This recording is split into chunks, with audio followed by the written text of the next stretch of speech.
నమస్కారం city morning bulletin కు స్వాగతం. ముందుగా ముఖ్యాంశాలు. వైసీపీ నేతలు అహంకారాన్ని విడనాడాలి.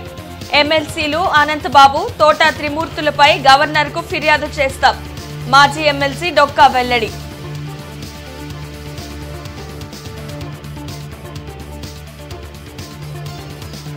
గ్రామ వార్డు సచివాలయాలను స్థానిక సంస్థల పరిధిలోకి తీసుకురావాలి. కాంగ్రెస్ నేత తులసిరెడ్డి డిమాండ్.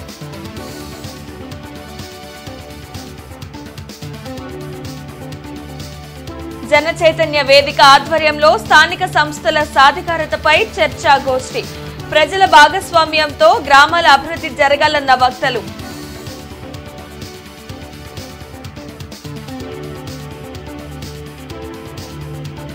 కులగణనను కేంద్రం తక్షణమే నిర్వహించాలి. బీపీ మండల్ కు ఘన నివాళులర్పించిన ఎంపీ విన్సన్.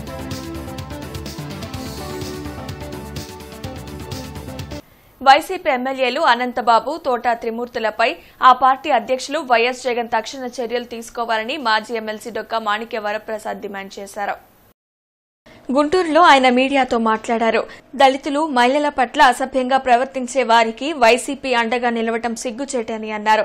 దళితులపై ఎలా దాడి చేయాలి, మహిళల పట్ల ఎలా అసభ్యంగా ప్రవర్తించాలనే అంశాలపై వైసీపీ నేతలకు వీరితో శిక్షణ ఇప్పిస్తారా అని మండిపడ్డారు. నిన్న వైసీపీ ఎమ్మెల్సీ అనంతబాబు తన వికృత రూపాన్ని మహిళలపై తను చూపించినటువంటి ఒక దుర్మార్గమైన వీడియోస్ బయటకు వచ్చాయి. అలాంటి వ్యక్తుల్ని తన పార్టీలో కొనసాగించడం ఎంతవరకు సమంజసం అని చెప్పి నేను వైసీపీ నాయకత్వాన్ని, జగన్మోహన్ రెడ్డి గారిని ప్రశ్నిస్తూ ఉన్నాను. అలాంటి వ్యక్తుల్ని రాజకీయాల నుంచి పంపించేసి, సస్పెండ్ చేసి, లేకపోతే రిమూవ్ చేసి రాజకీయాలకు ఒక సంకేతాన్ని ఇవ్వాల్సిన అవసరం. ఇదో దేశం మొత్తం కూడా మహిళా లోకాన్ని, మహిళలపై జరుగుతున్న అత్యాచారాలకు వ్యతిరేకంగా పనిచేస్తూ ఉంటే రాజకీయ పక్షాలన్నీ కూడా సుప్రీంకోర్టు కూడా ఇన్వాల్వ్ అయ్యి ఇలాంటి దోషులను కఠినంగా శిక్షించాలని చెప్తా ఉంటే వైసీపీ మాత్రం నిమ్మకు నేరెత్తినటువంటి అలాంటి వాళ్ళని ప్రోత్సహిస్తూ ఉంది. ఏ విధంగా మహిళలను వేధించాలో వైసీపీ శిక్షణా శిబిరాలు అనంతబాబుతో అనంతపూర్లో ఎక్స్-ఎంపీ ఉన్నాడు, అతనితోటి శిక్షణా తరగతులు నిర్వహించి వైసీపీ కార్యకర్తలకి మంచి ఈ విధంగా ఎలా చేయాలి, దళితులను ఎలా అణిచివేయాలి, మహిళలను ఎలా వేధించాలో ట్రైనింగ్ ఇస్తారంట. మరి అంత దౌర్భాగ్యం, అంత విచ్చలవిడితనం ఆ పార్టీలో తయారైంది. గ్రామ వార్డు సచివాలయ వ్యవస్థలను స్థానిక సంస్థల పరిధిలోకి తీసుకురావాలని కాంగ్రెస్ పార్టీ సీనియర్ నాయకులు తులసిరెడ్డి డిమాండ్ చేశారు. డీసీసీ కార్యాలయంలో పార్టీ నేతలు ఈశ్వర్రావు, వినయ్ కుమార్ తదితరులతో కలిసి తులసిరెడ్డి మీడియాతో మాట్లాడారు. నిధులు, విధులతో కూడిన హక్కులను గ్రామ పంచాయతీలకు అప్పగించినప్పుడే గ్రామాలు అభివృద్ధి చెందుతాయని అన్నారు. కూటమి ప్రభుత్వం రాష్ట్ర వ్యాప్తంగా ఒకే రోజు గ్రామ సభలను నిర్వహించడాన్ని స్వాగతిస్తున్నట్లు తులసిరెడ్డి చెప్పారు.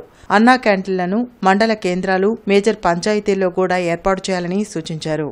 కేవలము గ్రామ పంచాయతీలే కాదు, మండల పరిషత్తులు, జిల్లా పరిషత్తులు, నగర పంచాయతీలు, మున్సిపాలిటీసు, మున్సిపల్ కార్పొరేషన్లు ఇవి కూడా రాజ్యాంగ ప్రతిపత్తి కలిగిన స్థానిక ప్రభుత్వాలు కాబట్టి వాటికి కూడా రాజ్యాంగ స్ఫూర్తితో రాజ్యాంగపరంగా ఇవ్వాల్సినటువంటి గుర్తింపు, గౌరవము, విధులు, నిధులు, అధికారాలు వాటికి కూడా ఇవ్వాలని కాంగ్రెస్ పార్టీ చంద్రబాబు ప్రభుత్వానికి సూచిస్తూ ఉంది. పేదల ఆకలి తీర్చే సదుద్దేశంతో చంద్రబాబు ప్రభుత్వం అన్నా క్యాంటీన్లు ఏర్పాటు చేయడం పట్ల కాంగ్రెస్ పార్టీ హర్షం వ్యక్తం చేస్తూ ఉంది. కానీ వీటిని కేవలము పట్టణ ప్రాంతాలకే పరిమితం చేయడం సమంజసం కాదు. దీని ఉద్దేశమేమి? పేదల ఆకలి తీర్చడం.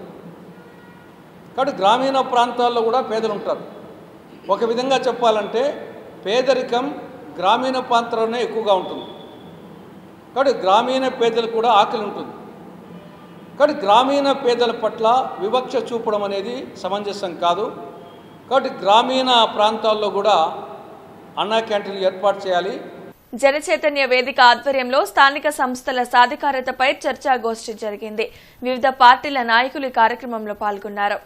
రాజ్యాంగంలోని ఆర్టికల్ 243లో పేర్కొన్నట్లుగా స్వయం పాలక ప్రభుత్వాలుగా స్థానిక సంస్థలకు అధికారాలు ఇవ్వాలని మాజీ ఎమ్మెల్సీ డొక్కా మాణిక్యవరప్రసాద్ కాంగ్రెస్ సీనియర్ నేత తులసిరెడ్డి తెలిపారు.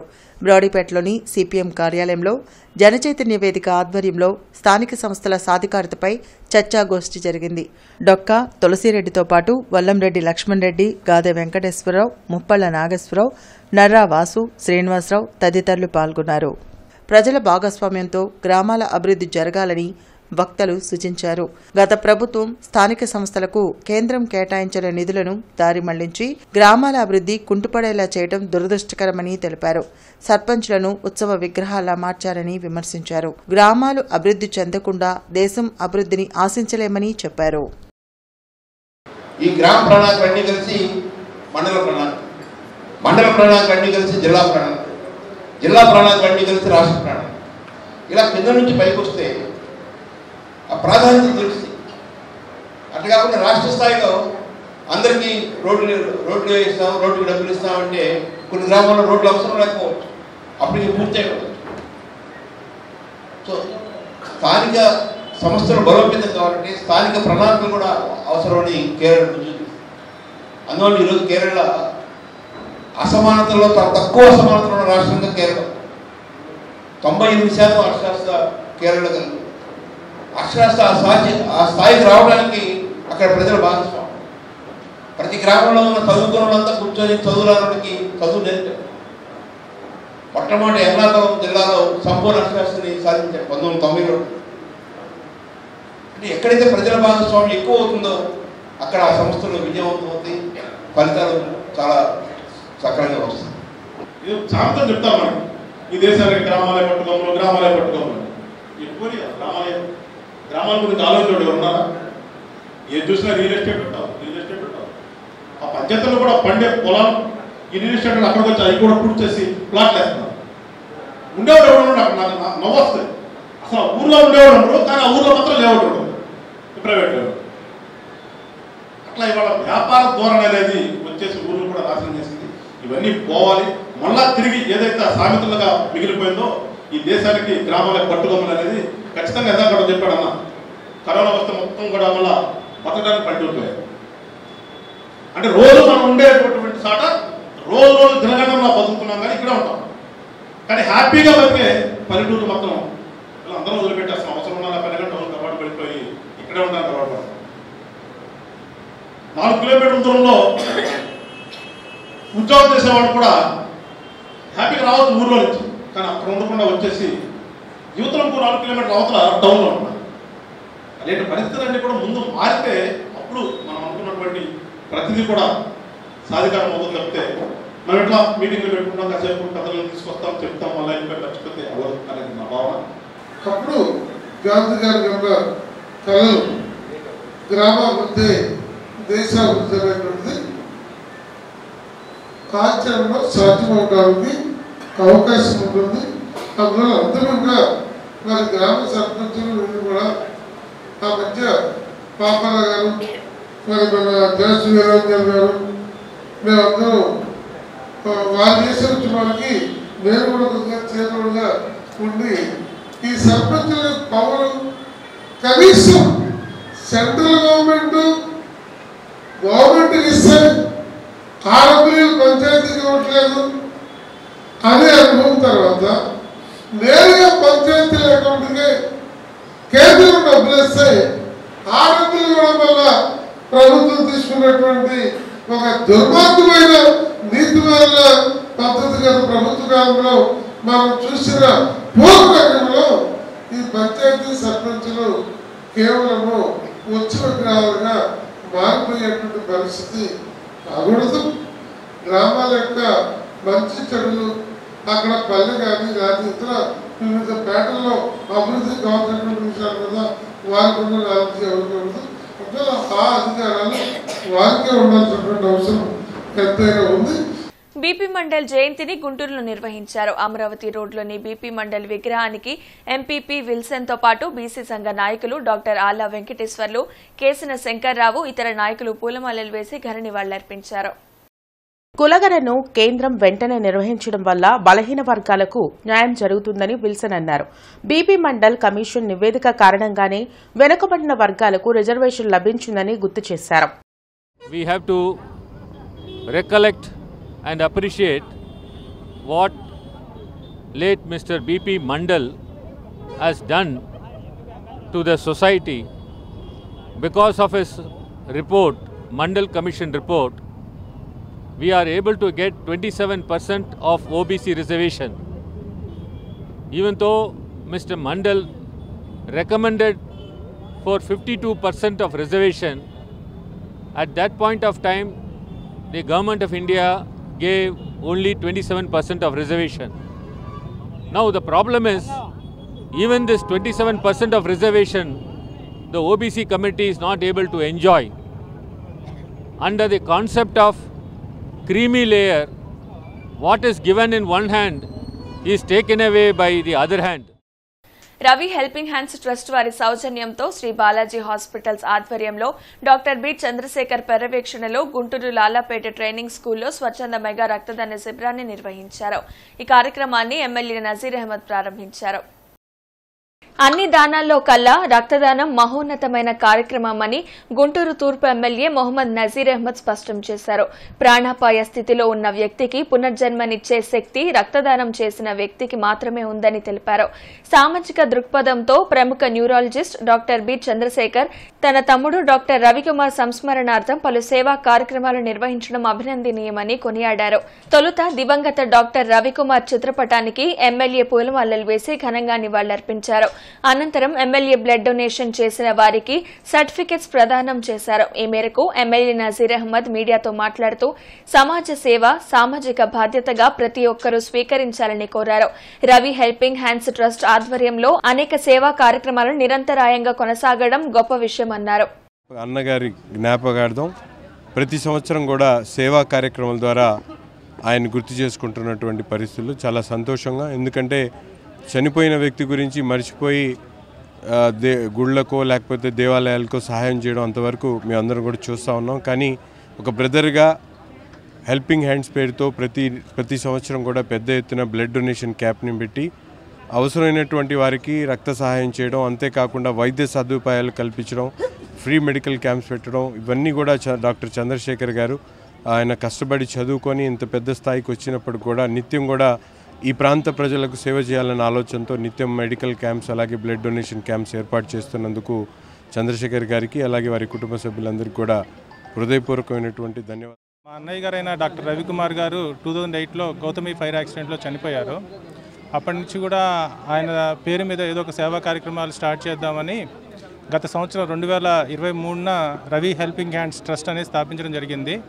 దాని తర్వాత ప్రతి నెల కూడా ఏదో ఒక సేవా కార్యక్రమం స్కూల్ పిల్లలకు కానీ వయోవృద్ధులకు కానీ పిల్లలకు కానీ అందరికీ సేవా కార్యక్రమాలు చేస్తున్నాము.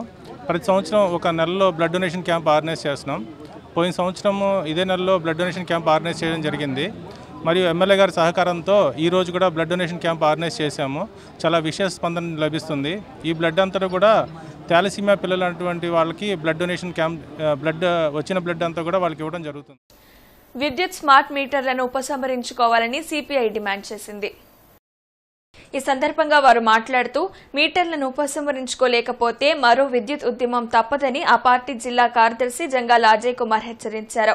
అన్ని వర్గాల ప్రజలపై స్మార్ట్ మీటర్ల భారం పడుతుందని ఆయన తెలిపారు. ప్రభుత్వం వెంటనే ఈ నిర్ణయాన్ని ఉపసంహరించుకోవాలని అజయ్ కుమార్ కోరారు. స్మార్ట్ మీటర్ల పేరుతోటి అదానీ కంపెనీ, షిరిడి సాయి కంపెనీ గత వైసీపీ ప్రభుత్వం హయాంలోనే టెండర్లు దక్కించుకుంటే ఆనాడు ప్రతిపక్షంలో ఉన్నటువంటి తెలుగుదేశం పార్టీ వ్యతిరేకించడం అనేది జరిగింది. కానీ ఇవాళ గుజరాత్ నుండి స్మార్ట్ మీటర్లు ఇప్పటికే విజయవాడ నగరానికి అనేక కరెంటు కార్యాలయాలకి చేరుకోవడం జరిగింది రాష్ట్ర వ్యాప్తంగా. అసలు ఈ దుర్మార్గమైన ప్రక్రియను ప్రవేశపెట్టింది నరేంద్ర మోడీ అయితే దాన్ని ప్రారంభంలో టెండర్లు పిలిచి అదానికి షిరిడి సాయి కంపెనీకి ఇచ్చింది జగన్మోహన్ రెడ్డి అయితే దాన్ని వ్యతిరేకించిన టీడీపీ ఇప్పుడు అమలు జరపడానికి ప్రయత్నించడం దారుణమైనటువంటి విషయం. పేద మెరిట్ విద్యార్థులకు అవోపా ఏపీ ఎడ్యుకేషనల్ ట్రస్ట్ స్కాలర్షిప్లను అందించింది. వెంకటేశ్వర విజ్ఞాన మందిరంలో నిర్వహించిన ఈ కార్యక్రమంలో క్రేన్ గ్రూప్ ఆఫ్ ఇండస్ట్రీస్ అధినేత గ్రంథి కాంతారావు, పలువురు ఆర్యవైశ్య సంఘ ప్రముఖులు పాల్గొన్నారు. కష్టపడితే ఎంచుకున్న లక్ష్యాన్ని చేరుకోవచ్చని, పేద మెరిట్ విద్యార్థులకు స్వచ్ఛంద సంస్థలు చేయూత ఇవ్వాలని వక్తలు సూచించారు. ఇన్ఫెర్టిలిటీ సెంటర్స్ తర్వాతేమో ఈ వెరికోస్ వైన్స్ కానివ్వండి, అట్లా అవోపా ఎన్నో విస్తృతమైన సేవలు చేస్తున్నాయి. ఎందుకంటే మీకు తెలియాలని, అంటే మేము ఇక్కడ మాకు పొలిటికల్ పార్టీస్ లేదు, మేము వైఎస్ఆర్సీపీ కాదు, తెలుగుదేశం కాదు, మా ఒక్కటే ఉద్దేశం మాది సేవే పరమావధి. అట్లా చేస్తాము, మాకు పొలిటికల్ పార్టీస్ సంబంధం లేదు. మన కులంలో చేసేంత దాన ధర్మాలు కానీ, ఎడ్యుకేషన్ కానీ ఏ దానికి కూడా నో అనేది ఉండదు. ఈరోజు దేవాలయాలు అనుకోండి, మన ఎడ్యుకేషన్ కానీ, అన్నదానాలు కానీ, ఎక్కడెక్కడ ఏమైనా ఉంటే ఫస్ట్ ఆర్యవైశ్యుడు కనపడతాడు, ఎవరు కనపడరు. పుణ్యక్షేత్రాలు ఎక్కడ పోయినా కూడా మన ఆర్యవైశ్యులే ఉంటారు. 80% మనం సేవ చేయాలి. అవోపాలో మనం ఎప్పుడు రావాలి, ఎప్పుడు సేవ చేయాలనే మనకు చాలా ఇంట్రెస్ట్గా ఉంటుంది. ఇక్కడ అవోపాలో వచ్చిన వాళ్ళందరూ నేనేంటో నిరూపించుకోవాలి, నేనేమో చేయాలి సేవ అని చాలా బాగా చూపిస్తారండి. ప్రభుత్వ సంక్షేమ హాస్టల్స్ లో కనీస మౌలిక వసతులు కల్పించి స్టూడెంట్స్ కు మెరుగైన విద్యను అందించాలని ఏఐఎస్ఎఫ్ డిమాండ్ చేసింది. ఈ నెల 27, 28, 29 తేదీల్లో రాష్ట్ర వ్యాప్తంగా అన్ని కలెక్టరేట్ల ముందు రిలే నిరసన దీక్షలు చేపట్టనున్నట్లు ఏఐఎస్ఎఫ్ రాష్ట్ర అధ్యక్షులు జాన్సన్ బాబు తెలిపారు. కొత్తపేటలోని సిపిఐ కార్యాలయంలో నాజర్జీ ఇతర నాయకులతో కలిసి ఆయన మీడియాతో మాట్లాడారు. జీవో 77ను రద్దు చేయాలని, నూతన విద్యా విధానం ద్వారా మూసివేసిన స్కూల్స్ ను తిరిగి ప్రారంభించాలని డిమాండ్ చేశారు. ఇప్పుడు ఏర్పడినటువంటి నూతన ప్రభుత్వం కావచ్చు, గతంలో ఉన్నటువంటి ప్రభుత్వాలకైనా సరే ఏఐఎస్ఎఫ్గా పలుమార్లు వినతులు, ధర్నాల రూపంలో సమస్యను తెలియజేయడం జరిగింది. కానీ కనీసం విద్యార్థులకు అందాల్సినటువంటి మౌలిక సదుపాయాలు కల్పించడంలో గత ప్రభుత్వమైనా ఈ ప్రభుత్వమైనా విఫలమైందని చెప్పేసి తెలియజేసుకుంటా ఉన్నాం. ప్రధానంగా విద్యార్థులకు ఈ రాష్ట్రంలో దాదాపుగా 30% విద్యార్థులకు కనీస మౌలిక సదుపాయాలు లేకుండా ఇబ్బంది పడుతూ ఉన్నారు. యుద్ధ ప్రాతిపదికన మరి హాస్టల్ సమస్యలు, మౌలిక సదుపాయాలు వెంటనే పరిష్కరించాలనే ఉద్దేశంతోనే ఈ నెల 27, 28, 29 తారీఖుల్లో రాష్ట్ర వ్యాప్తంగా అన్ని కలెక్టరేట్ల ముందు నిరసన కార్యక్రమానికి రిలే నిరసన దీక్షలు చేపడతా ఉన్నాం. శాస్త్ర భవనాలు లేక అనేక మంది విద్యార్థులు తీవ్ర ఇబ్బందులు పడుతూ ఉన్నారు. ఇది గుంటూరు నగరం విద్యా కేంద్రం ఉన్నప్పటికీ ఇక్కడ పూర్తిగా ఎస్సీ, ఎస్టీ, బీసీ వర్గాల విద్యార్థులు అటు ప్రకాశం నుంచి ఇటు కృష్ణా జిల్లా వరకు వచ్చి గుంటూరులో కాళ్ళు చదువుకుందామని చెప్పని కలలుగంటే ఈ రాష్ట్ర ప్రభుత్వం మాత్రం ఈ పేద వర్గాల విద్యార్థులకి పూర్తి స్థాయిలో మొండి చేయి చూపిస్తూ ఉంది. పూర్తి స్థాయిలో సాంఘిక సంక్షేమ వసతులకి శాస్త్ర భవనాలు లేక వార్డెన్స్ గతంలో 2 నెలల క్రితం ఇదే అడ్మిషన్స్ మొదలైన ప్రక్రియలో ఇక్కడ పూర్తిగా ఖాళీ లేవు, ఫుల్ అయిపోయారని చెప్పిన నెపంతో అనేక మంది విద్యార్థులు వెనక్కి వెళ్ళిపోయిన పరిస్థితి, చదువుకోలేని పరిస్థితి. కాబట్టి ఈ సంయుక్త సంక్షేమ భవన్ని పూర్తి చేస్తే దాదాపు అన్ని వర్గాల పేద వర్గాల విద్యార్థులు 500 మంది చదువుకోవడానికి అవకాశం ఉంది. కాబట్టి తక్షణమే 90 లక్షల రూపాయలు కేటాయించి కోడుగూడు సత్రంలో ఉన్నటువంటి సంక్షేమ వసతులను పూర్తి చేయాలని చెప్పని డిమాండ్ చేస్తారు. నల్లపాడు బాసరా కాన్సెప్ట్ స్కూల్లో ఘనంగా కృష్ణాష్టమి వేడుకలు నిర్వహించారు. చిన్నారులు కృష్ణుడు, గోపిక వేషధారంలో చక్కగా అలరించారు. అనంతరం కృష్ణుడి విగ్రహానికి ప్రత్యేక పూజలు నిర్వహించారు. ఈ సందర్భంగా డైరెక్టర్ సాదినేని మురళీమోహన్ మాట్లాడుతూ విద్యార్థులకు చిన్నప్పటి నుంచే విద్యతో పాటు మన సంస్కృతి సాంప్రదాయాలను తెలియచేయడం ఎంతో అవసరమన్నారు. బాస్రా కాన్సెప్ట్ స్కూల్లో ముందస్తు కృష్ణాష్టమి వేడుకలు జరుపుకోవడం ఎంతో ఆనందంగా ఉందన్నారు. నృత్య ప్రదర్శనతో గోపిక, కృష్ణుడు వేషధారంలో ఉన్న చిన్నారులు ఎంతగానో అలరించారన్నారు. అనంతరం కృష్ణాష్టమి ప్రత్యేకత అయిన ఉట్టికొట్టే కార్యక్రమం విద్యార్థులతో కలిసి నిర్వహించారు. ఈ కార్యక్రమంలో స్కూల్ ఉపాధ్యాయులు, విద్యార్థుల తల్లిదండ్రులు పాల్గొన్నారు. ఈ నెల 22వ తేదీన ఆచార్య నాగార్జున యూనివర్సిటీలో జిల్లా క్రీడా శాఖ ఆధ్వర్యంలో నిర్వహించిన అథ్లెటిక్స్ క్రీడా పోటీలలో డాక్టర్ కేఎల్పీ పాఠశాల విద్యార్థులు రాష్ట్ర స్థాయి పోటీలకు ఎంపిక అవ్వడం అభినందనీయమని పాఠశాల కరెస్పాండెంట్ సెక్రటరీ డాక్టర్ కృష్ణప్రసాద్ అన్నారు. పాఠశాల ప్రిన్సిపల్ జి రత్తయ్య ఆధ్వర్యంలో నిర్వహించిన అభినందన కార్యక్రమంలో డాక్టర్ కృష్ణప్రసాద్ మాట్లాడుతూ అండర్ 14, 15, 16, 18 విభాగాలలో అథ్లెటిక్స్ క్రీడా పోటీల్లో జిల్లా స్థాయిలో ఓపెన్ స్పోర్ట్స్ మీట్ ఏర్పాటు చేయడం జరిగిందన్నారు. ఈ క్రీడా పోటీలకు జిల్లా వ్యాప్తంగా 44 పాఠశాలల నుంచి 1500 మంది విద్యార్థులు వివిధ విభాగాల్లో పోటీ పడ్డారన్నారు. వీరిలో తమ డాక్టర్ కేఎల్పి విద్యా సంస్థల విద్యార్థులు గోల్డ్, సిల్వర్, బ్రాంజ్ మెడల్స్ ను కైవసం చేసుకోవడం అభినందనీయమన్నారు. క్రీడా విభాగమైన long jump, high jump, javelin throw, 60 మీటర్ల పరుగు పోటీల్లో గోల్డ్, అదేవిధంగా షాట్ పుట్, లాంగ్ జంప్ విభాగాల్లో సిల్వర్ కైవసం చేసుకున్నారన్నారు. 600 పరుగు పోటీలలో బ్రాంజ్ మెడల్ ను సాధించారన్నారు. ఈ సందర్భంగా గెలిచిన విద్యార్థులను ప్రిన్సిపల్ అభినందించారు. ఈ పోటీల్లో గెలుపొందేందుకు కృషి చేసిన పాఠశాల వ్యాయామ ఉపాధ్యాయులు మౌనిక, ప్రేమ్ కుమార్, ధోని సుబ్రహ్మణ్యం, జాకబ్, దానియల్ వ్యాయామ ఉపాధ్యాయులతో శిక్షణ కల్పించి విజయానికి కృషి చేయడం అభినందనీయమన్నారు. పిల్లలు athletics association of Guntur district తరఫున జరిగిన అథ్లెటిక్స్ పోటీల్లో మంచి ప్రతిభగా చూపించారు. High jump, long jump, javelin, 600 meters ఈవెంట్స్లో గోల్డ్ మెడల్స్ సాధించారు. అట్లాగే కొన్ని ఈవెంట్స్లో సిల్వర్ మెడల్స్, దాంట్లో బ్రాంజ్ మెడల్స్ సాధించారు. 2 పిల్లలు వచ్చేసి స్టేట్ లెవెల్కి సెలెక్ట్ అయ్యారు. చాలా సంతోషపడాల్సిన అంశం. చదువుతో పాటు ఆటలకి సమానంగా ప్రాముఖ్యత ఇవ్వడం మా కేఎల్పి ప్రత్యేకత. గుంటూరు రింగ్ రోడ్లోని సిద్ధార్థ గార్డెన్స్ లో ఆదివారం పద్మశ్రీ ఎన్టీఆర్ కల్చరల్ అసోసియేషన్ 55వ వసంతాల ఉత్సవ సభ జరిగింది. ఈ కార్యక్రమానికి ముఖ్య అతిథులుగా ప్రవచనకర్త డాక్టర్ గరికపాటి నరసింహరావు, శాసన సభాపతి అయ్యన్న పాత్రుడు, చలనచిత్ర నిర్మాత అశ్వనీ దత్, దర్శకుడు వైవీఎస్ చౌదరి తదితరులు పాల్గొన్నారు. గుంటూరు రింగ్ రోడ్లోని సిద్ధార్థ గార్డెన్స్ లో ఆదివారం పద్మశ్రీ ఎన్టీఆర్ కల్చరల్ అసోసియేషన్ 55వ వసంతాల ఉత్సవ సభ జరిగింది.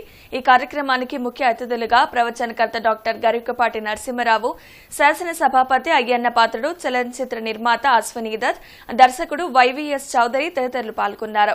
ఎన్ అంటే నేషనాలిటీ, టీ అంటే తెలుగు, ఆర్ అంటే రసస్ఫూర్తి అని చమత్కార రంజకంగా 6 పద్యాలు చెప్పి ఎన్టీఆర్ చలనచిత్ర వ్యక్తిత్వం, రాజకీయ చతురులను వివరణాత్మకంగా విశ్లేషించి చెప్పారు. నా దేశంతో చలనచిత్ర రంగ ప్రవేశం చేసిన ఎన్టీఆర్ దేశభక్తితో జీవితమంతా గడిపి ఎందరికో ఆదర్శంగా నిలిచారన్నారు. పౌరాణికంగా ఆయన పోషించిన పాత్రలన్నీ దైవభక్తి సమ్మిళితాలని, వ్యక్తిత్వం విషయంలో ఆయనను మించి క్రమశిక్షణతో మెలిగిన వ్యక్తులు ఎవరూ కనిపించరన్నారు. 40 సంవత్సరాల వయసులో కురవృద్ధుడు భీష్మాచార్యుడి వేషం వేసి ప్రేక్షకులను మెప్పించడం ఆయనకే చెల్లిందన్నారు. పాలపక్షంలో ఉన్న, ప్రతిపక్షంలో ఉన్న తెలుగు కోసం నిరంతరం కృషి చేసిన మహనీయుడు ఎన్టీఆర్ అని వివరించారు. ఒక రాముడుగా, కృష్ణుడిగా, దుర్యోధనుడిగా, రావణ బ్రహ్మగా, ఒకే రాజు పాత్ర అయినా, ఒక బడిపంతులు వేషమైనా అన్ని పాత్రల్లో కూడా ఇమిడిపోయే ఏకైక వ్యక్తి నందమూరి తారక రామారావు గారు. రాముడు వేషం వేస్తే రాముడిలాగా ఉన్నాడు, దుర్యోధుడి వేషం వేస్తే గంభీరం, రావణాసుడి పాత్ర వేశాడు, రాజు పేదలో పేదవాడి పాత్ర వేశాడు, ఉమ్మడి కుటుంబంలో మంచి పాత్ర వేశాడు. ఇలా రకరకాల పాత్రలు. నాకు తెలిసి ప్రపంచంలో ఇన్ని పాత్రల్లో జీవించిన వ్యక్తి ఎవరైనా ఉన్నారంటే లేరే అనిపిస్తుంది. నాకు ఉన్నారో తెలియదు కానీ నా దృష్టిలో మాకు లేరే అనిపిస్తుంది. ఏం బ్యానర్ పెడుతున్నావు అన్నారు. నేనేం బ్యానర్ అనుకోలేదండి, ఏదైనా ఈ సినిమాకి అన్నీ మీరే చేయాలి అన్న. వెంటనే ఆయన తలదిప్పటి పక్క చూసి కృష్ణుడి మెడలో వైజయంతి ఆ మాలను చూసి, కృష్ణుడి మెడలో ఉంటే అది ఎప్పటికీ వాడిపోదు, అది పెట్టుకునేటప్పుడల్లా ఎవరికి ఎప్పుడు అసలు ఏ సందేహం వచ్చినా ఏ సందర్భం వచ్చినా అదే నెరవేరుస్తుంది అని చెప్పి వైజయంతి మూవీస్ అని నామకరణం చేశారు.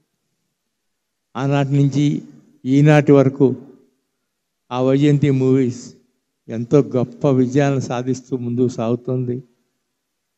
నిన్న మేము తీసిన కల్కి సినిమా కూడా అలాగే విజయం సాధించింది. ఆయన యొక్క దివ్యమోహన రూపం నన్ను సినిమా వైపు నడిపించింది.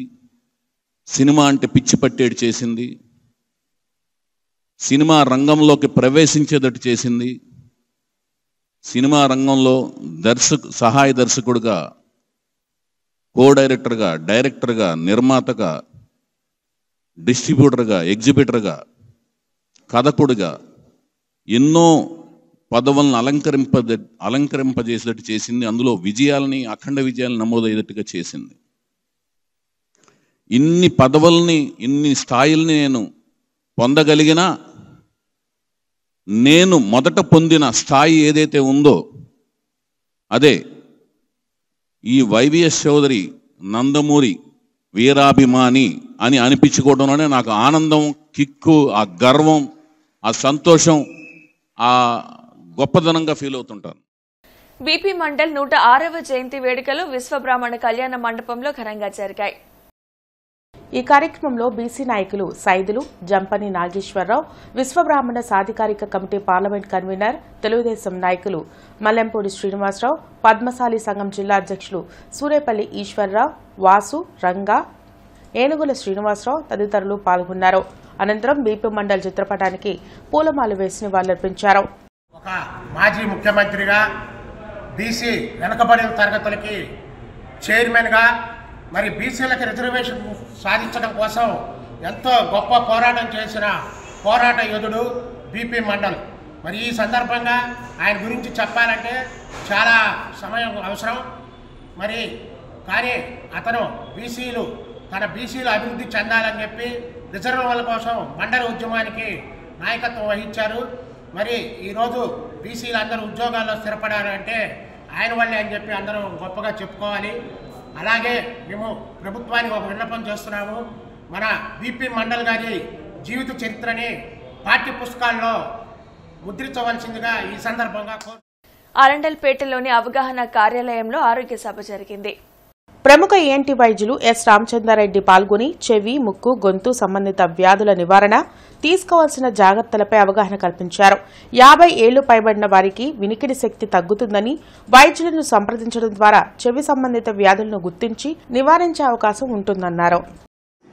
దాటిన తర్వాత ఏదో కొద్దో గొప్ప ప్రతి ఒక్కరికి నేచురల్ డీజనరేషన్ వల్ల ఆడిటరీ నర్వ్ అని ఉంటుంది. దాని డీజనరేషన్ వల్ల కొద్దో గొప్ప స్టార్ట్ అవుతుంది. అందరికంటే ఎక్కువ పర్సెంటేజ్ ఉంటుంది.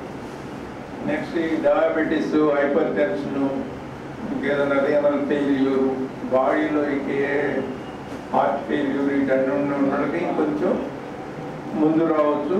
కొంచెం ఫాస్ట్గా డెఫ్నెస్ వస్తుంది. ఈ ఏజ్ వాళ్ళకి ఎక్కువ ప్రాబ్లం ఏంటంటే కొంచెం వ్యాక్స్ అక్యూములేట్ అయినా డెఫ్నెస్ వచ్చేస్తుంది, తెలుస్తుంది. మామూలుగా చిన్నపిల్లలు అయితే అది పెద్ద తెలియదు. మామూలు ఈ 50 years 60 years తర్వాత కొంచెం బ్లాక్ అయిన ఇయర్ కామన్గా బ్లాక్ అయ్యే కారణం ఏంటంటే ఎక్కువ వ్యాక్స్. కమిషనర్ పులి శ్రీనివాసులు ఉండవల్లిలోని ముడినీటి సరఫరా ప్లాంట్ రిజర్వాయర్లను పరిశీలించి ఇంజనీరింగ్ అధికారులకు తగు ఆదేశాలను జారీ చేశారు. ఈ సందర్భంగా కమిషనర్ మాట్లాడుతూ నగర ప్రజలకు తాగునీరు అందించే ఉండవల్లి రా వాటర్ ప్లాంట్ 24 గంటలు రన్నింగ్లోనే ఉండాలని, అందుకు తగిన విధంగా మోటార్లు, సిబ్బందిని అందుబాటులో ఉంచాలని అధికారులను ఆదేశించారు. ప్రతి సోమవారం నిర్వహించే ప్రజా సమస్యల పరిష్కార వేదిక శ్రీకృష్ణ జన్మాష్టమి సందర్భంగా రద్దు అయింది. సెలవు సందర్భంగా కలెక్టరేట్, ఎస్పీ, కార్పొరేషన్ కార్యాలయాల్లో అధికారులు అందుబాటులో ఉండారని ప్రజలు గమనించాలని ఉన్నతాధికారులు సూచించారు. ఈ వార్త ఇంతటితో సమాప్తం. నమస్కారం.